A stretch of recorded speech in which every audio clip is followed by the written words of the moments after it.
For most of human history, moving heavy things meant pure brute force. No wheels, no carts, just muscle, rope, and desperation. Which makes what you're about to learn even stranger. Humans existed for roughly 300,000 years before anyone invented the wheel. And it's not because nobody had ever seen a round object before. They saw logs roll. They saw round stones tumble. The concept was right there. So why did it take so incredibly long? The answer is way more complicated than just round thing rolls. A wheel by itself is useless. You need something almost nobody thinks about, the axle. A wheel has to spin freely around a fixed rod, without friction destroying it. Getting that mechanism right required precision tools that simply didn't exist yet. You needed skilled woodworking, accurate circles, and a snag-fitting hole, all incredibly hard by hand. Interestingly, humans invented a spinning wheel mechanism long before the wheel we use for transport. The potter's wheel appeared thousands of years before anyone thought to use the same idea for a cart. The idea was right there, sitting in plain sight. So what finally connected the dots? Let's find out. The answer takes us to ancient Mesopotamia, around 3500 BCE. Someone finally took that spinning potter's wheel and turned it on its side. It sounds simple now, but it was one of the greatest leaps in human engineering. The earliest wheels were solid wood discs, heavy and crude, but they worked. They were also incredibly heavy and prone to cracking under pressure. When this invention appeared, not everyone was immediately convinced. In many regions, pack animals were still faster and more practical than early clunky carts. On rough, mountainous terrain, wheels were often completely useless. This is exactly why some civilizations, like those in parts of ancient Africa and the Americas, never widely adopted the wheel. The Inca built incredible roads through the Andes, but relied on llamas instead of wheels.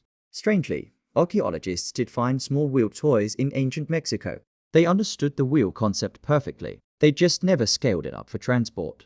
Without large domesticated animals strong enough to pull heavy carts, it simply wasn't worth the effort. Mesopotamia had exactly the right combination: flat land and strong domesticated oxen. This perfect combination let the wheel spread rapidly across Europe and Asia.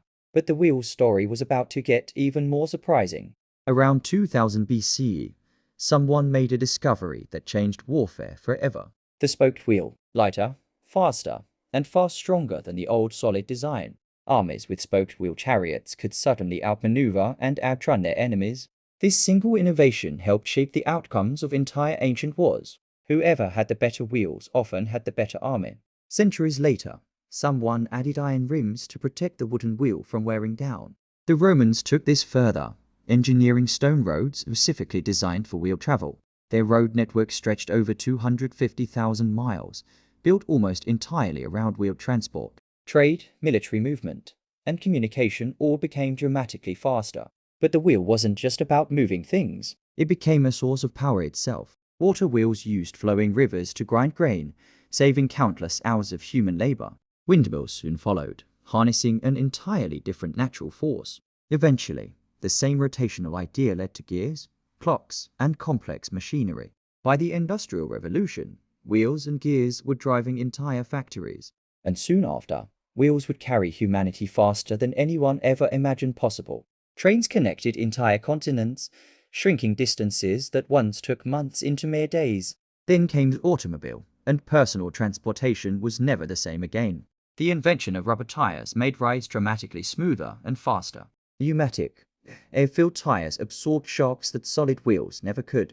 Interestingly, this breakthrough was actually first perfected for bicycles, not cars. Car manufacturers quickly adopted the same technology once they saw how well it worked. Even airplanes rely on the exact same ancient idea for landing and takeoff. The wheel even made it all the way to the surface of the moon. Today, wheeled rovers are exploring the surface of Mars, sending data back to Earth. One simple invention, born from stubborn trial and error, now explores other planets. But here's something most people never even consider about the wheel. Nothing in nature actually uses a true rotating wheel. Nothing at all. No animal, no plant, nothing in the natural world evolved a rotating wheel-like limb. Biologists have a fascinating explanation for exactly why that is, and it comes down to one surprisingly simple biological problem. A true spinning wheel would need to completely disconnect from the body it's attached to. But living limbs need constant blood flow, nerves, and nutrients running through them. A continuously rotating living part would tear those connections apart instantly. This is exactly why evolution never produced a true rolling wheel in any living creature. The closest nature ever got is something like a dung beetle, rolling objects without actually becoming a wheel itself. Some animals, like pangolins, can curl into a ball and roll to escape danger. Even plants like tumbleweeds roll, but none of them use a true rotating axle mechanism, which means the wheel is one of the rare inventions with absolutely no direct blueprint in nature. Humans had to invent it entirely from imagination, without copying any living creature. This makes the wheel one of humanity's purest, most original inventions ever created. It stands alongside fire, writing, and agriculture as one of civilization's true turning points. And unlike those other inventions, it eventually connected the entire planet physically. Today, almost everything that moves around you relies on this single ancient idea. Airports, factories, hospitals, cities, all of them quietly depend on wheels every single day. But there's still one mystery left. Why did some civilizations resist it for so long? Ancient Egypt built the pyramids without using wheels for construction at all. Instead, they used wooden sledges and even discovered that wetting the sand reduced friction dramatically. Modern engineers confirm this technique actually worked shockingly well, sometimes better than a cart. Egypt also had the Nile River, a natural highway that made wheeled transport far less necessary. In Mesoamerica, thick jungle terrain made wheeled carts almost pointless anyway. Instead, human porters using strap-based carrying systems were often more practical and efficient.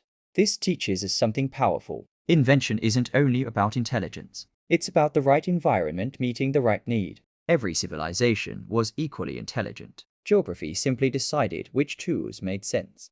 Sometimes the smarter choice wasn't the wheel at all. It was simply something else entirely. This challenges a common myth that wheel-less civilizations were somehow behind or primitive. In reality, they were just solving problems using entirely different, equally brilliant strategies. Human ingenuity never followed just one single path. It branched out endlessly, which makes the wheel's eventual global dominance even more remarkable. Eventually, trade, war, and exploration carried the idea to nearly every corner of the planet. So what does this incredible journey really teach us about invention itself? The wheel teaches us that great inventions rarely come from a single sudden spark of genius. Instead, they build slowly, through countless small discoveries stacked on top of each other. Pottery led to rotation. Rotation led to transport. Transport led to roads, trade, and entire empires. One small idea kept quietly triggering the next, like a slow-motion chain reaction. Even today, tiny wheels and gears still spin quietly inside machines you use every day. Your computer's hard drive, essentially, is just another descendant of that same ancient idea. Jet engines, wind turbines, even electric generators all rely on the exact same rotational principle. A huge portion of the world's clean energy today comes from spinning something in a circle. An idea born from dragging heavy stones now helps power entire cities sustainably. It's strange to think something so simple could echo across 5,000 years of human progress. Every engineer today still owes something to that first stubborn craftsman in ancient Mesopotamia. Every time you drive, fly, or even scroll on a spinning hard drive, you're using their legacy. And honestly, that's one of the most underrated stories in the history of human invention. So the next time you glance at a simple wheel, remember what it actually took to create it. Thousands of years, countless failed attempts, and one brilliant, stubborn spark of imagination. Let's go back to where we started. An ancient human, dragging heavy stone with pure muscle. It took 300,000 years, one spinning potter's wheel, and one bold leap of imagination to change everything. Somewhere in ancient Mesopotamia, one anonymous inventor changed the course of human history forever. Every time you travel, ship a package, or fly across the world, you're using a piece of that hard-won idea. A small invention, shared by billions of people, quietly moving the entire world forward. So the next time you see something spinning, remember what it took to get here. An idea that started with clay and ended up carrying humanity into space. Today, you use it in ways ancient humans could never have imagined. Subscribe if you want more stories about the hidden history behind everyday inventions. And tell me in the comments, which invention should we explore next?